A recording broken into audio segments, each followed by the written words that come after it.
दोस्तों मेरे पास मदरसे के बच्चों के लिए सूट है। 28 लंबाई है और 20 लंबाई है और 24 है, 26 है, 22 है। ये मदरसों के बच्चों के सूट है, ठीक है। और वाशिंग वेयर में अच्छी वाशिंग वेयर है, सिलाई भी अच्छी है माशाल्लाह। अच्छा, उसके अलावा ब्लैक सूट है। ब्लैक में भी 28 है, 24 है, 26 है, 20 है, 22 लंबाई के सूट है। उसके अलावा कलर में सूट है बच्चों के 22 नंबर, 26 नंबर, 28 नंबर, 24 नंबर ये सूट है। और इसमें जो ना शादी वगैरह में बनाने के लिए शाइनिंग वाला कपड़ा भी है और प्लेन कपड़ा भी है। ये वाशिंग वेयर का प्लेन कपड़ा अच्छा कपड़ा है।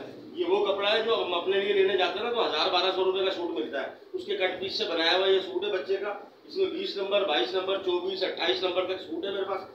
तो ये भी आपको मुनासिब कीमत में मिल जाएंगे इंशाल्लाह। आपको व्हाट्सअप नंबर है मेरा, व्हाट्सअप पर रब्ता करें।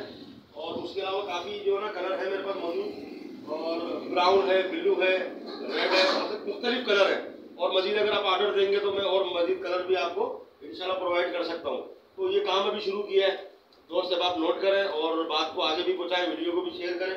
और जो भाई लेना चाहते हैं, अगर होलसेल में लेना चाहते हैं तो मैं होलसेल के रेट लगाऊंगा। अगर 2-4 पीस लेना चाहते हैं तो फिर उस हिसाब से मैं रेट लगाऊंगा। बाकी रेट मैंने बिल्कुल मुनासिब रखे हैं क्योंकि अभी काम स्टार्ट किया है।